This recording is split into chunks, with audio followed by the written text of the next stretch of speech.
Well, welcome everyone, and thank you for joining us for our first VIP Roundtable discussion, and hope everyone is staying healthy and safe. On behalf of the entire Florida press team, let me say how excited we are to provide our FPA members this opportunity to share ideas and truly support each other during this ever-changing and challenging time in history. We're all in this fight, and we're definitely stronger together. Before we begin, I'd like to recognize our sponsors, Blue Toad, Preferred Marketing Solutions, and our very own Intersect Media. And now, a big thank you to our VIP panel. And with us this morning, we have Emily Walsh, President and Chief Digital Officer of Observer Media Group. We have Emerald Green, owner and publisher, Green Publishing Inc. and ECB Publishing. Dan Autry, President and Publisher, Tampa Bay Newspapers. Barb Shepard, publisher of the West Volusia Beacon, and Sandy Kemp, publisher and owner, Navarre Press, and chair of the Florida Press Association. And now on to our VIP Roundtable discussion. Each panelist will be asked to share their thoughts on a few questions. Once we hear from all of our panelists, we'll move on to the next question. If you have a specific question about or during the discussion, please add it to the chat feature, and I'll try to get to all of them. Small reminder, we'll be recording this session. And without further ado, let's dive into our first question.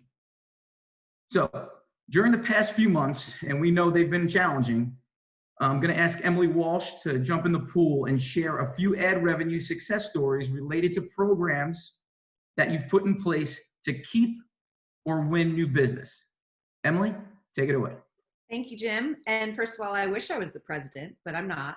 I'm a publisher with the Observer Media Group. But thank you. So some of the things that we did during COVID, the first thing we did was we created customer loyalty programs for our longtime and good customers to make sure that they maintained their runs in our newspapers. And so those, we worked with them to, come up with whether it's discounts or rebates to keep them in the paper during COVID. And usually during the summer, we have these sort of discount programs going already because it's typically a slower time in the year for us. So it wasn't anything new, it was just the way we rephrased it. We also did an AMP program, which was an advertising match program during COVID. And now, about a couple weeks ago, we also renamed that to our RAMP program, which is a reopening advertising match program. Some of the more creative things we started was one is called Retail Therapy is Real. And so retailers could pay to be on a listing on our website that talked about their hours, if they were doing curbside delivery, if they had special discounts during this time, how you could shop on their websites. We launched our e-newspaper, which wasn't anything new, also just renamed it. It was our e-edition, but we just renamed it our e-newspaper and created e-newspaper only full page ads in the back of our e-newspaper. We launched audience extension at this time, which is something we were going to do anyway pre-COVID, but since most people's spends were moving towards digital, we thought this was a good time to launch that. And then as a fun creative thing, we launched a series called Redheads on the Road, which I see our digital sales and new business development manager, Kathleen O'Hara, on the call. She, myself, and our digital advertising coordinator, who's also a redhead, we started visiting our retailers and restaurateurs and doing Facebook Live videos featuring them, showing how you could go in and shop or how they were doing 50% dining. And those have just taken off like crazy. We've like reached like 15,000 people, 9,000 to 8,000 views on these videos. And so that was fun and really successful. And our customers are really liking that. So that's one thing that will probably continue after all of this. Gotcha. Well, great ideas. Thank you, Emily. Love the AMP and RAMP. Very, very clever. Next up, we have Emerald Green. Emerald, actually, I'm going to look in the chat to see if there's any questions, Emily, before I pass the baton over to Emerald, but I don't see anything. Anybody have any questions? on some of those ideas? Okay, so I'm not seeing any questions, so I'm going to move over to Emerald Green. Emerald, take it away. Hi, so our market is a lot smaller than some of y'all that might be watching. We're very small hometown, small community. But some of the things that we did is we started full page spotlights on individual businesses that were still open and at a very discounted rate instead of what a full page normally would cost, like for an ad. But it was a full page spotlight. So our reporters went out and then took pictures of the store, or if it was a boutique, of the clothes, of the restaurant, you know, inside the restaurant. And then we wrote an entire page full at a very discounted rate.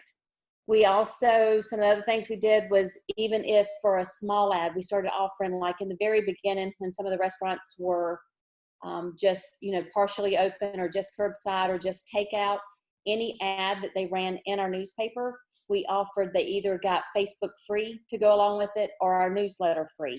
Along with Facebook, and the newsletter would have a link to their online, either Facebook or their website to spotlight the menus so that they could do the takeout only sort of thing. So we offered, it was advertised in the newspaper, so we got the printout of it, but we threw in the social media website for free every time that they would run an ad.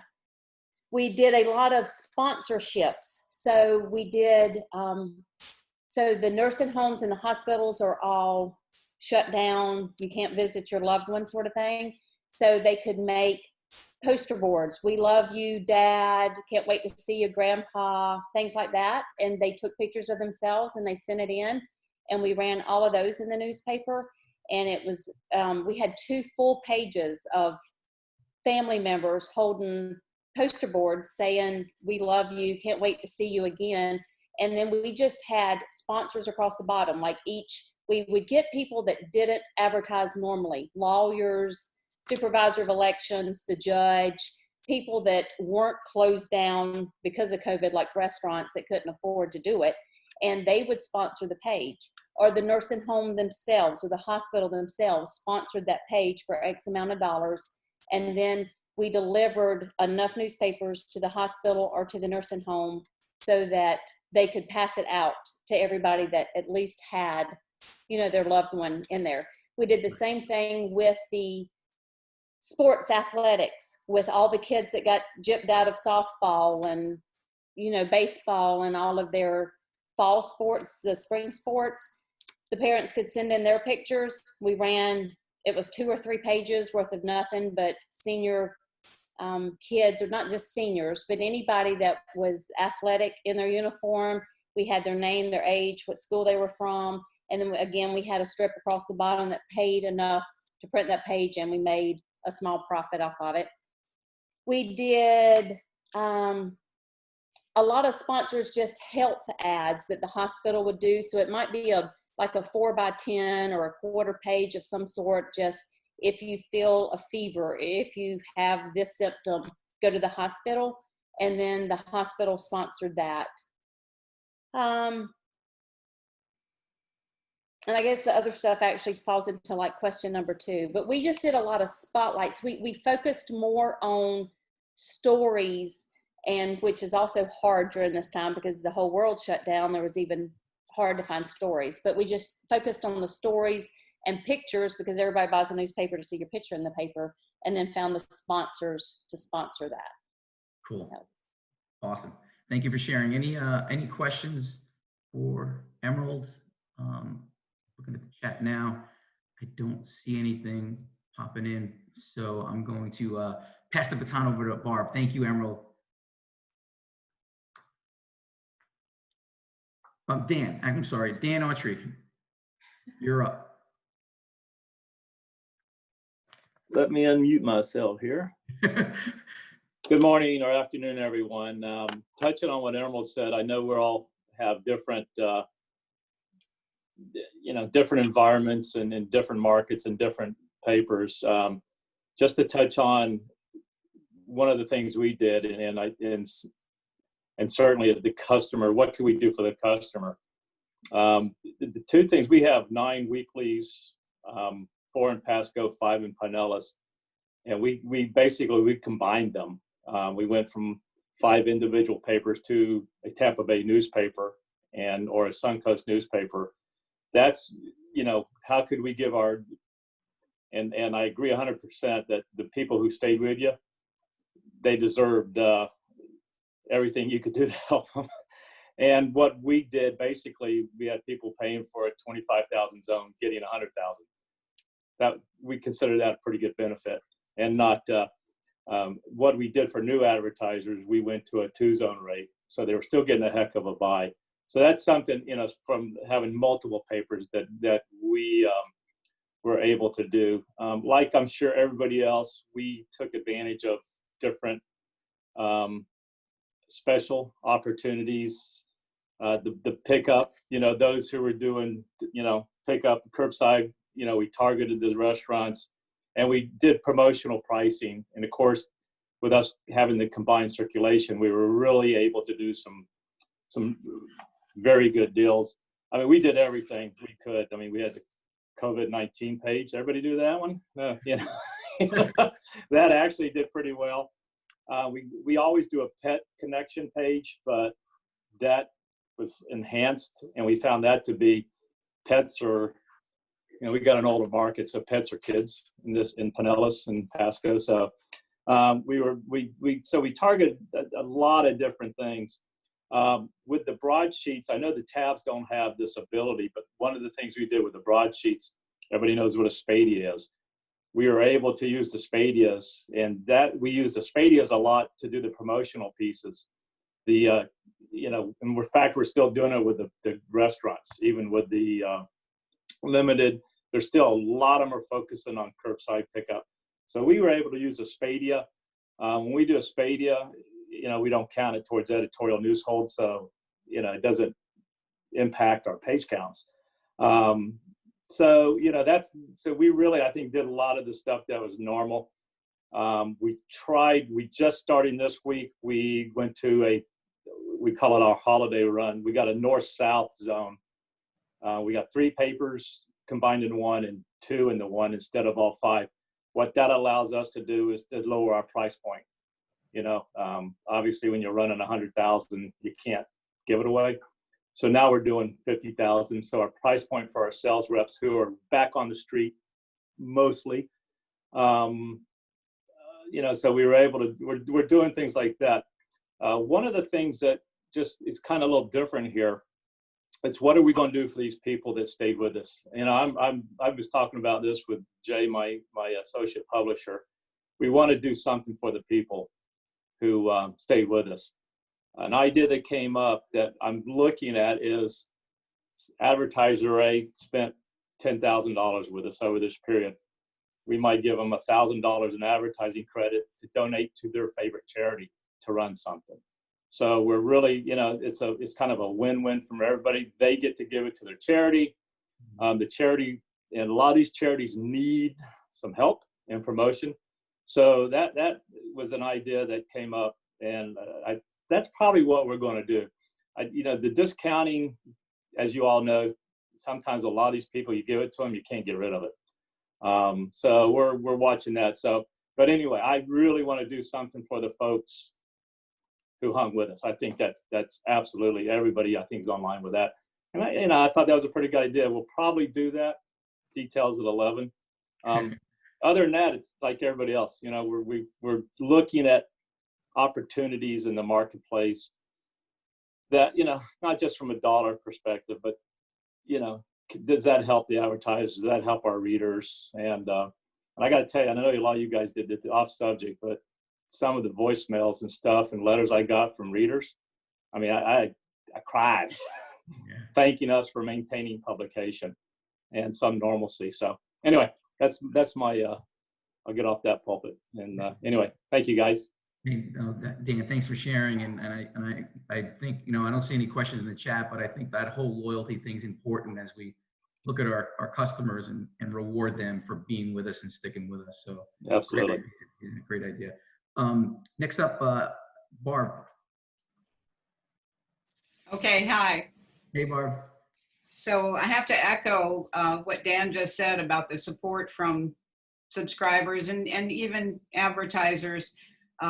We were a twice a week newspaper, and immediately when this hit, we cut one edition, and we offered subscribers 6 months to kind of make up for the fact that they'd already paid us a set amount for a year. And I think we might have had 3 people take us up on that.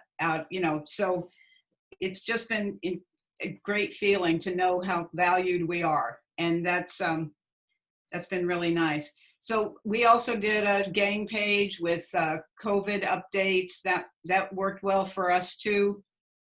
And I think we've tried to think of things that businesses could almost not say no to.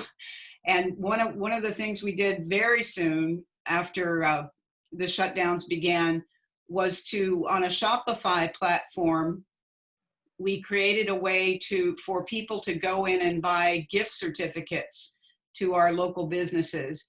And the local businesses didn't have to pay for that. Instead, we kept a small piece of the sale.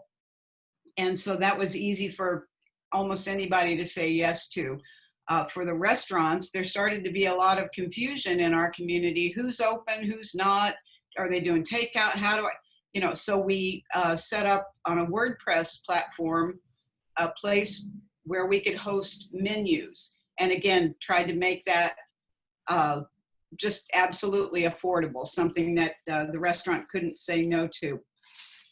We did maybe you all have done all this too, but we did a COVID Heroes section as a special wraparound on our TMC product. So that was and we didn't really have to write these stories. We put the word out to the government agencies and so on, and asked them to recognize people on their staffs that had done extraordinary things during this time. And we find that our local businesses love to get involved in celebrating something good and highlighting the positive, especially now. So that worked well. We have invented something we're calling business regrowth bundles, and this is bundling the digital and the print. And I don't think you'll be able to see any information I'm not supposed to share, but it was great. We have the seedling package, the blooming package, the sprout, and the harvest. So I thought that was a pretty cute way of bundling things at different price points. Another thing we've been focusing on is testimonial ads. And this has the dual purpose of rewarding the business that has had success with advertising with us, and also I think boosting the salespeople's morale too, to read over and over again how effective our advertising products are for our local businesses. We are offering free help wanted ads to businesses, just as a way, again, it doesn't increase our revenue, of course, but it continues that good relationship we have with the businesses. I think that's pretty much everything I wanted to cover. Thanks, Barb. On that question. Yes. Looking at the chat, there is no questions, so I'm gonna move on. But thank you for sharing. I'm sorry? Can I ask one question? Yes. I don't know how to raise my hand on this, besides actually raising my hands. I hadn't gotten that far into the new tech world yet. But I would like to ask Barb, when she said the testimonial ads and used the word ads, were you actually charging for the testimonials, or that was just a free service where the advertiser was saying how much it worked so that you could show the other businesses that it worked? I guess I'm allowed to answer. It is a free service. It's a free ad. We love it. It's a way to give the business itself a little advertising in a way that enormously benefits us. So they send us an email and tell us specifically what worked for them in terms of beacon advertising. And we make up a nice looking ad and often rerun a copy of their print ad in that ad. And yeah. Can I We just do it all the jump on time. that a little bit. I think from a pay perspective and what you're looking at, the sponsored ads or advertorials, whatever you want to call them, that is a good category to be pushing right now. You let the people want to have their voice even more so than ever. So that is, I'm fortunate enough, well, not right now because I got so many furloughs, but I usually have people to write them, and we're using freelance, but that's the category from a revenue perspective. So.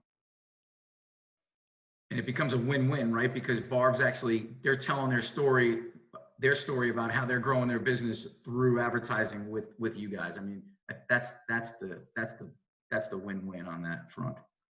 Great idea. Okay, moving right along. Sandy Kemp is up. Hey, Hey good there. to see y'all. Some people I haven't seen in a while. Hi, Foy. Hey, Sandy. So first thing we did was call all our advertisers and see what we could do to change their messaging, because of course a lot of them were not open. But the restaurants, they had curbside. Some started curbside and then they stopped it because they couldn't make money doing it. So we just had to keep in constant contact with all our advertisers, but we also called all the restaurants and hair salons and everyone that were not advertisers and asked them what we could do to help get the message out and put, when they were going to reopen, or especially the restaurants, because it was ever changing what they were offering to their clients. So we had an update daily on our website. We also published it in the paper of what the restaurants were doing and how we could support our restaurants. One of our readers actually created a game based on our list where they cut out the names of the restaurants and what they were up to, put them in a jar, and had everyone else do the same thing where they pull a restaurant out, and that was the restaurant they would go to that night or get their pickup from. So that was a lot of fun. We also signed up with 2nd Street right away because I've been meaning to do that for a while. And we did not really a contest, but it was a senior salute where our high school, we have 2 high schools in our area. We did one for each high school, and we provided these signs where they'd hold them up and say what college they were going to, or they're a future nurse, future doctor, future plumber, whatever they want, what they're going to do in their lives. And they put that up there, and we're giving away, it's still going on, and we're giving away a $100 Amazon gift card to a random one of them for each school. And then we found 3 sponsors for each of those schools, and it ended up paying our 2nd Street bill for the year. So that's good. So now anything we make over that is awesome. We also decided to focus on the elections that are coming up. We have a primary in August, and a few months ago we knew that regardless of what happens, we're going to have an election. And so we started focusing on the candidates, and we came up with election packages and sent those out and talked to the candidates, and we've received a lot of revenue from the election, and we're still working on that as well. So a lot of it's just a lot of communication, and we knew we're going to have a paper, so we wanted to help people that couldn't really help themselves at the time, and now it's turning around where they're very, of course they're very grateful, and they want to work with us in the future, even the ones that were not working with us at the time. And then the advertisers that, like the hair salons that were just like closed and for a month and they didn't have any business, if we had an annual agreement with them, we kept advertising for them because we didn't want them to get out of the habit of advertising. And we just extended their agreement to the end of their agreement. So they didn't have to pay anything. They kept advertising, and we just moved it to the end of the agreement. That's great. Great idea. Any questions for Sandy? Okay, so it's me again. I don't really have a question, but I would like to tag on to that with what Sandy has said that I thought everybody would be interested in knowing is when she mentioned the elections coming up, my Madison County Supervisor of Elections went in and got a grant through I guess, the state elections, and he put in for $7,000, and he is running an additional $1,000 a month between now and November with me. And we're going to either run stories and or ads, and that's on top of what he would have done anyway. But it's an extra $1,000 a month worth of a grant that he got. So I'm talking to my Jefferson County Supervisor of Elections, which is a lot more old school than my Madison County, and he's not really into knowing how to do grants as much. And so I've actually got my Madison County Supervisor of Elections helping my Jefferson County Supervisor of Elections helping through the grant.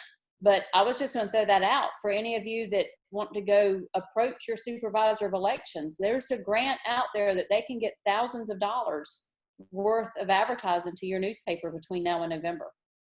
So I'll add to that. I know that Jackie and Maureen from our Palm Coast office, didn't you get a similar grant from another county organization? You want to speak to that? Sure. Jackie, I don't know if you want to jump into, but we partnered with our local economic development office. They were able to obtain some funding from FP&L.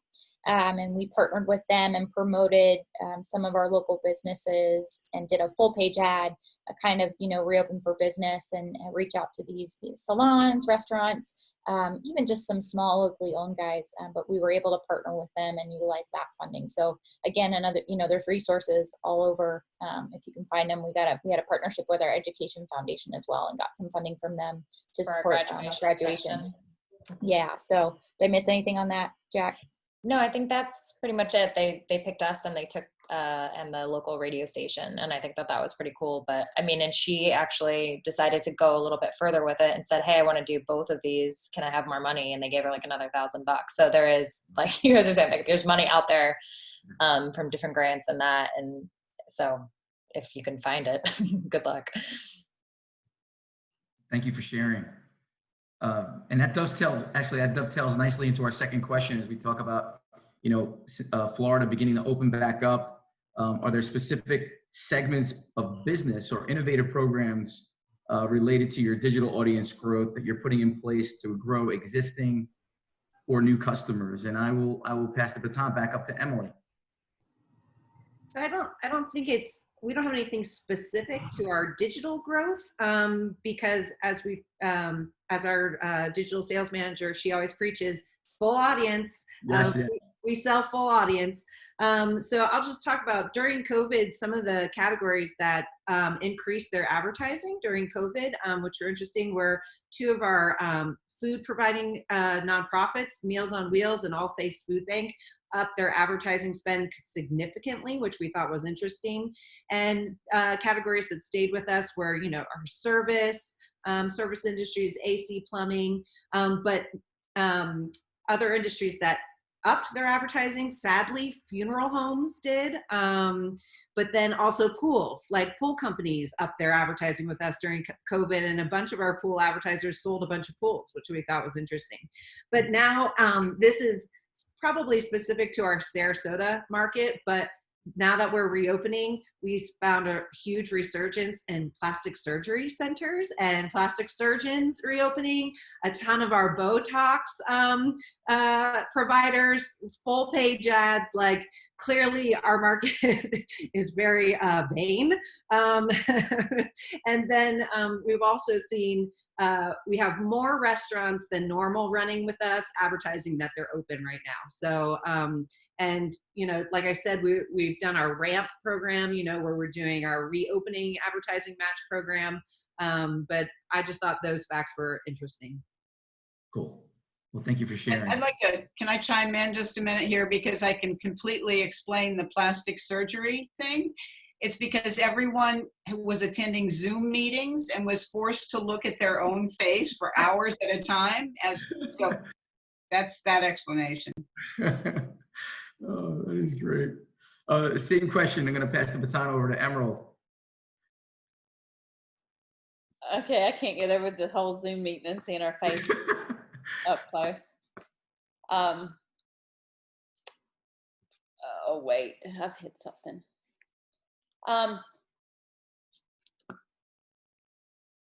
again, we didn't have that much. So in a very rural community, it's not that we lost a lot of the big advertisements that maybe some of the bigger cities lost, but well, we kind of lost everything, because when the world starts shutting down in a town of 15,000, that's about everybody.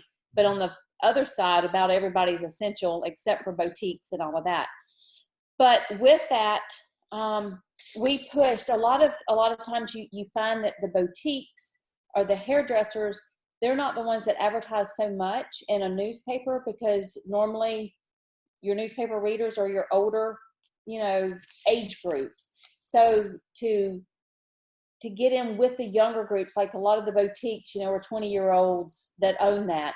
We really did start pushing our online, our newsletter, which I will say we got up and running thanks to Emily and her staff. We got that up and running, and we've got, several hundred. We're about to hit 1,000 of our, which is a lot in a little rural county.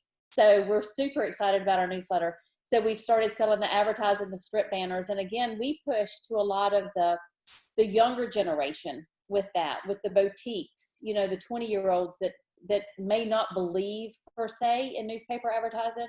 So we pushed our Facebook and our newsletter with that. And again, we went after people that normally don't. So like when it was graduation, we got the superintendent of schools in our newsletter to even say, happy graduation, we're proud of you, it's been a hard year. The school board attorneys, we even had them advertising in our newsletter when we would have something big about the seniors.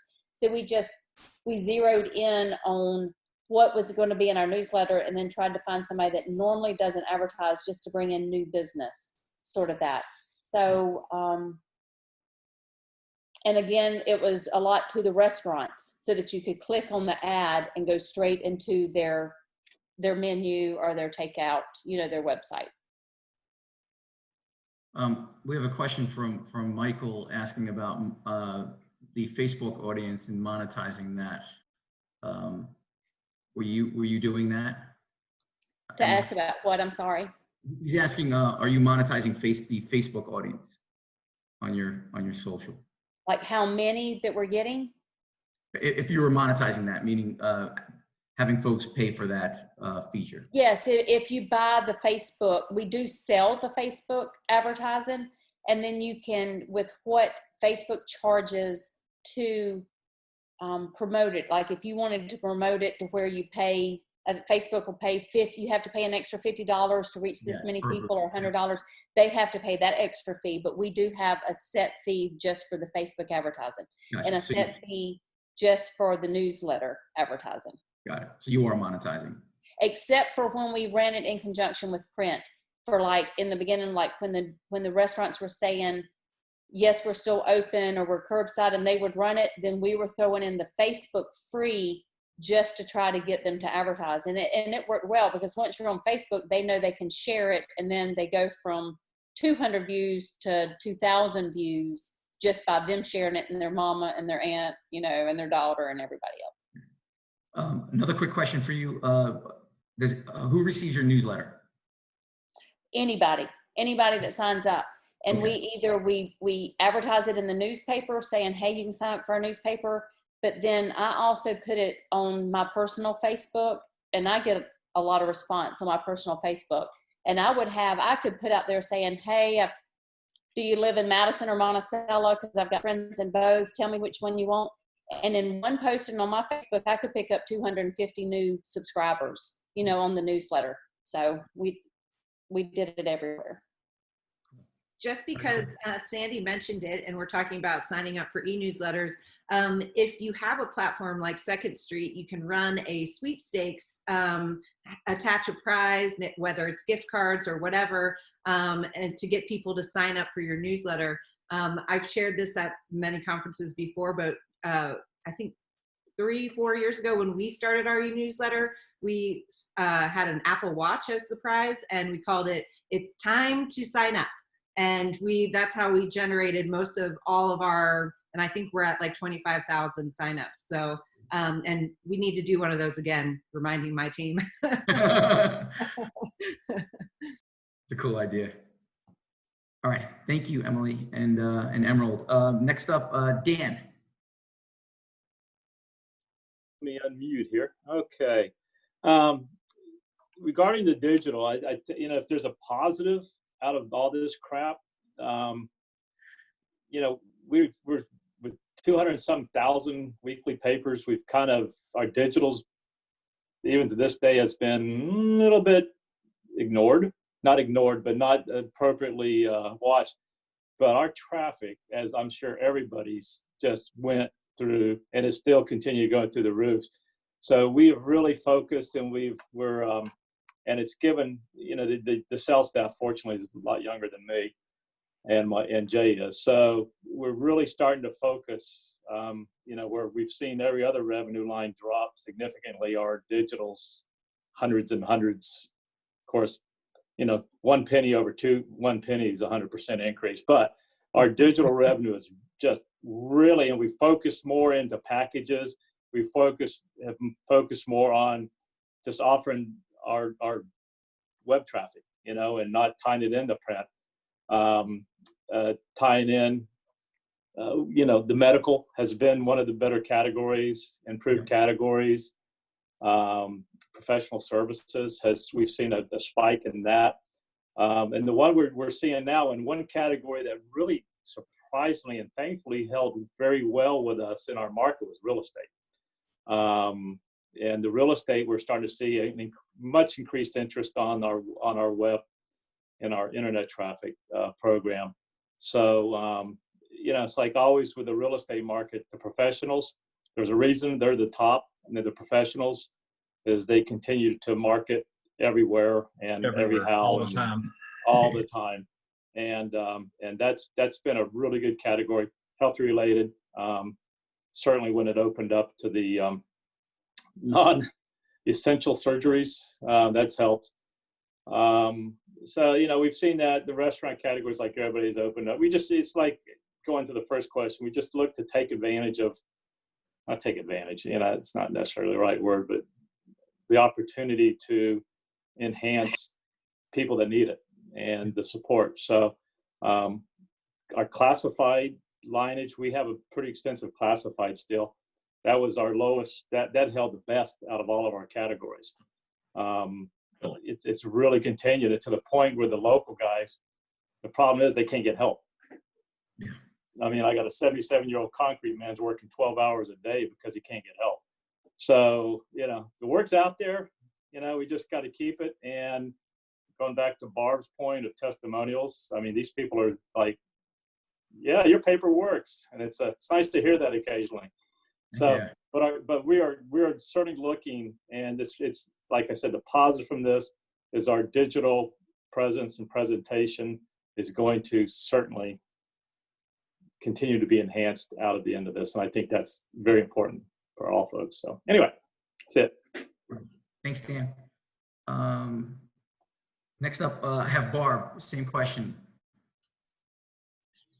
Yeah, I already mentioned our Shopify gift certificate program, and then the hosting the restaurant menus on our website. But for about a year and a half, I know my staff's listening, so I hope I'm not too wrong. I think it's been about a year and a half that we have been offering social media management services, and that's been a good thing for us. And then when people were shut in their homes and business owners were home and with no way to get in touch with the customer, I think that the power of social media came into focus for a lot of those folks. And so we have gained some new social media management clients. We have an e-newsletter, but it sounds like you guys are making more hay with yours. So I'm anxious to learn more about that and explore the possibilities of that. Let's see, digital. I think that we're a Main Street city here in DeLand, and our Main Street manager has been pushing the small businesses downtown to realize the importance of being able to sell online. So one thing that we hope to be able to continue, a lot of small businesses just don't have the time to manage an online store. So we kind of got our toes wet now with the Shopify, and we hope to be able to expand that and actually assist those very small merchants in being able to sell their products online. And we've got a little store online for ourselves. Oh, hang on just a minute. Where we have such things as a portrait of Conrad the Beacon Cat, and we're getting ready to launch that. So what we're trying to do is do it ourselves first before we go out and try to help somebody else do it. We've been focused on digital for a long time, and like the social media. So I think those are the things that have really worked for us during this time. Cool. Thanks, Barb. I got one point real quick on, we're doing this, the social and the website management. It is amazing at the money that has been blown by these small businesses for some of the people who jumped into it first. I mean, we're talking tens of thousands of dollars they've been paying for this $100 service. And it's just, so, I mean, to some point we have to overcome that trust factor. Right. But once we get that crack in, it certainly helps, but it's just amazing the money that's been blown on bad service. If you are not offering it to your local small businesses, Google and the big boys most certainly are. And they can get into some trouble, like you said, Dan. Yeah. Thank you for sharing, Dan. Sandy. Okie doke. So we also have that dreaded pop-up on our website that asks people for their email address to participate in our what we call is our push every week. When we come out with a new edition, we do a push that says what's in the paper. So we're paid circulation. We're daily online, but weekly in print. But online, we give out like the first few sentences of our stories, and then we ask them to subscribe. So we're always asking for money because what we do is very valuable. Sorry, my phone's ringing. So what we did was we changed it up a little bit and said we're going to do more often than once a week. We did like every 2 or 3 days, we did COVID updates with the numbers. We did that for about a month and a half. And then when it got to where, you know, we were seeing one case, you know, every 2 or 3 days, we just stopped that as well. But we had a lot of people thank us for doing that. But they also opted in to receive special newsletters or advertising from our advertisers, so that when our advertisers have specials, they've opted in to know about those on a daily basis or our weekly basis. So we also put our newspaper in front of the paywall for about a month, and we saw a severe dip in our purchases and paper single copy sales. So we thought, well, we put out that we were doing that because it's an added benefit to them, because we didn't want to wait. They didn't have to wait a week to find out what's going on with everything. We wanted to be really up to date with our, and we put a lot online. So we just put it out in front of the paywall and asked for subscriptions. We gave 30 days free on our digital subscription, which is our paper just like it is in print. We did not see a lot of people subscribe. So it just goes to show that when you give stuff away from free, they're going to take it for free and they're not going to pay you. But the minute we put it behind the paywall again, we saw a lot of subscriptions come in. So I already knew that, but I did it, and we did it as a service to our community. So that's fine. We also, like we did 2nd Street, we signed up for memoriams, which is by ancestry. In the past, we had done our we've just had people call in their obituaries, or the funeral homes would send them to us. But I found out that funeral homes, when they have someone walk in their door, they're going to do what's most convenient on obituaries. And if the larger papers are signed up with them or another service, it's just easier for them to put the obituaries with that paper. And so it's really a benefit to be with one of these groups that the funeral homes are already trained to do this. And then also we're going to have, and it's going to be live in the next 2 weeks, but where individuals can also place obituaries without going through a funeral home. But then of course you have to check to make sure they've actually died, because there's been hoaxes with that. But it's going to be like self-service. Before, we would let our subscribers, they would have, if someone in their family passed away, they would get a free obituary. But we're just making it easier on them, where they don't have to necessarily call us. They can do it online.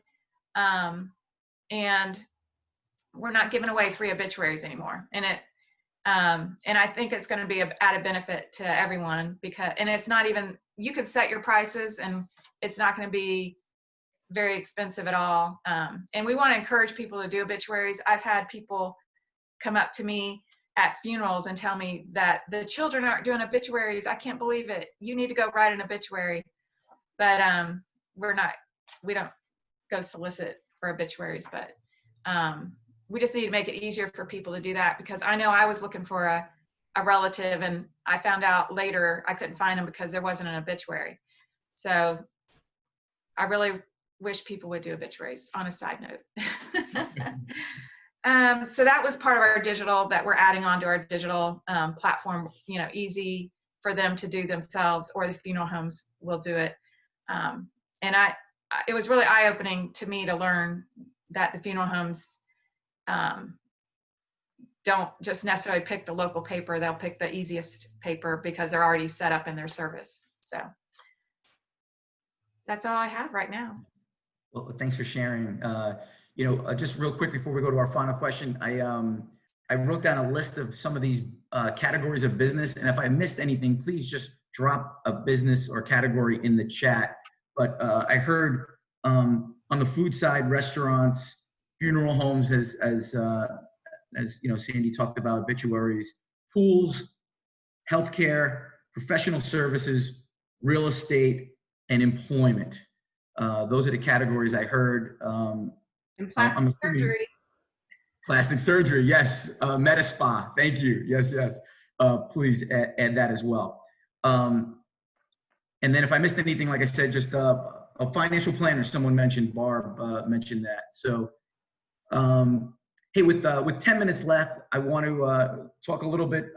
We got a question on motivating your sales team during these challenging times, and I thought I'd pass the baton back up to Emily to talk a little bit about what she's done to motivate the team. Sure, I'll try and be quick. At the beginning of this, our team made a focus on over communicating with each other. They met every morning at 9 a.m., whether it was via Google Hangouts or Zoom, to meet, whether it was just for 15 minutes, but just to check in with each other.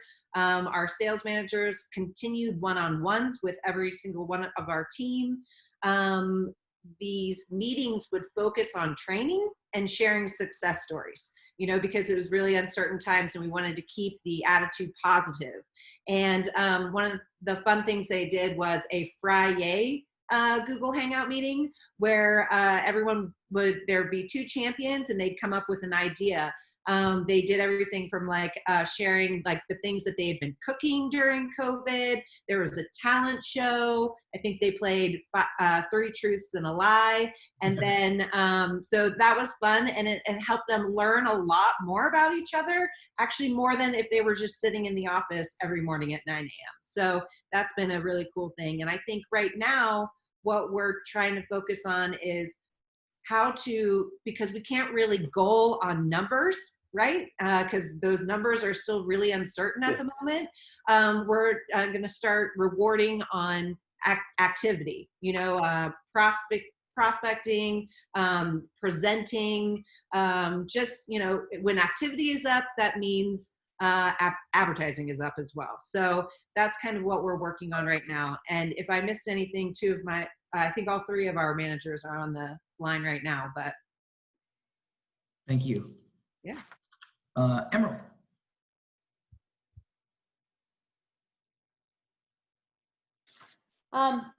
So I found during this, we did a lot more roundtables and discussions, even in our regular Monday morning meetings, we sat as a group and we talked about advertising. So instead of it was just me and the advertisers or me and the reporters and the advertisers, it was everybody. So that, because sometimes you find out your ad builder, comes up with a really good idea on something that she thinks. So we just found that we did a lot more roundtables so that everybody had a discussion, and we got a lot of ideas from other people that we normally, in general, wouldn't have asked, for an idea. I also tried to send out motivational emails a lot, if I found the time, because then I get behind in mine. But it's the whole, I had seen on the LinkedIn a while back the Bible verse about this is the time to plow, and during the season you will plow. And then I made a motivational email out of that, and because I was very proud of my team at the time of how impressed I was that we all came together and we had started coming up with all these new ideas on how to bring in new revenue. And it wasn't just the advertisers having to think of this, that everybody was, because when all this first started, I sat down and said, listen, if you wasn't with me back in 2008, let me tell you how bad it was, because I had to start laying off people. And I said, I don't want to go back to that world again. We've got to pull together and figure out, how to keep going. And we didn't have to drop one of my press days, and we didn't drop making my magazine, and we didn't drop anything. And we really came through really good. I was really proud of all of our teams and all the innovative ways that we came up with things. But I think the whole motivational, everybody likes a pat on the back.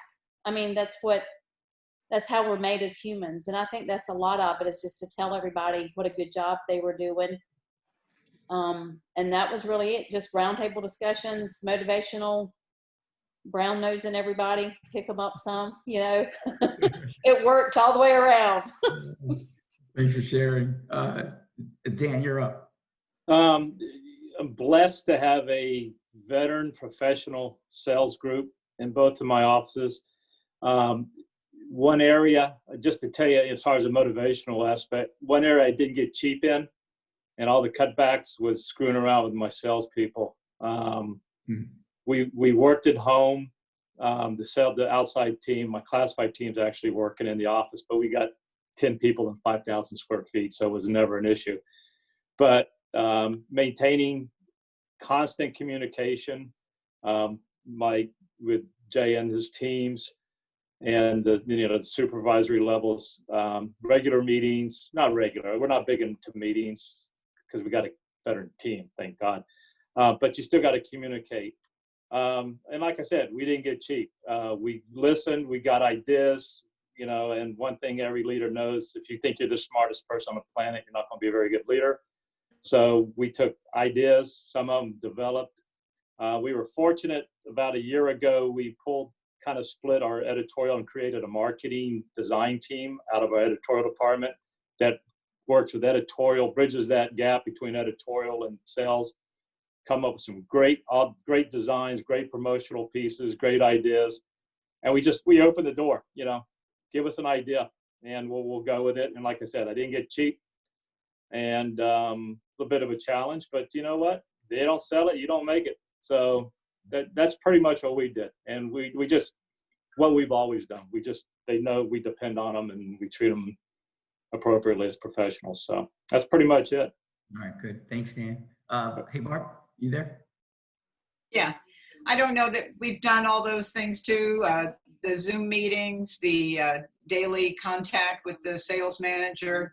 I think rolling out the new products, very rapidly so that they weren't empty-handed when they went out and called on these hurting businesses was very important. Yep. And like Dan and the others have said, openness to new ideas, which is a hallmark of the Beacon anyway. So thank you. Awesome. Hey, real quick, I know we've started our salespeople, we've got probably about the last week and a half, 2 weeks, we're on the road again. We were doing everything, email, call, text, whatever, but we're back on the road and we're not full-time in the office. We have them scattered and set time. So, because the one-on-one is still better, in my opinion, and Jay and discussion. So is everybody else doing that? I'm just curious. We just had this conversation this morning, actually, that you know, we're probably going to continue to have our sales reps. They don't need to be in the office, and they weren't really in the office to begin with. We want them out on the streets. And yes, they are still continuing to do like Google Hangout meetings, Zoom meetings, phone calls, emails, but some of them are going out on the streets and meeting with their customers, and they're finding like their customers are so happy to see them. So yes, they are slowly getting out on the street now. Yeah. Yep. Good. Good question. And, you know, something that, you know, everybody's thinking about as far as getting, you know, hitting back the road and, you know, but I agree. I mean, everybody seems to be pretty efficient working from home these days. I wonder about the commercial real estate business moving forward. That's an interesting category. Hey, Sandy, didn't ask you yet about motivating sales teams and plans. Well, mine's going to be really easy because I had one outside salesperson and she quit the 1st of March, right before all this hit the fan. Oh, no. I got to motivate myself and some of my team in the office, and we're the ones that made all the phone calls and did all that to with our existing advertisers. But luckily I had interviewed someone before all this, and she started a couple weeks ago, and she's been doing really well. We have a sales call that we're going on this afternoon. Awesome. So it's all going to work out. I have one. We'll do that. Yeah. I have one more thing to add on like motivating salespeople. I want to say that we, Barb mentioned testimonial house ads. One of the things that we did is we really doubled down on marketing.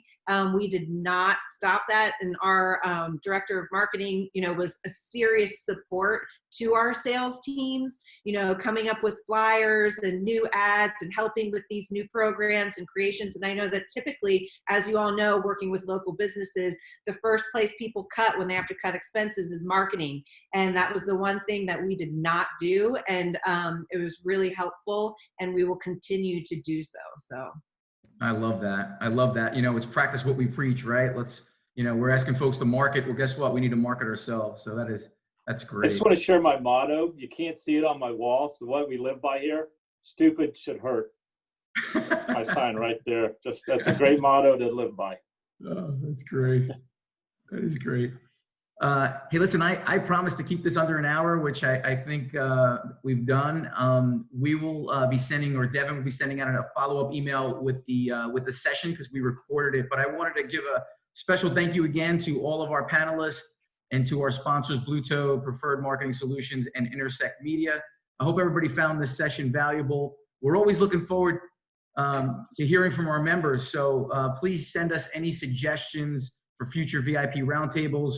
And hey, gang, have a great rest of the day. Good luck finishing Q2 strong, and be safe, be well. Thank you. Thanks.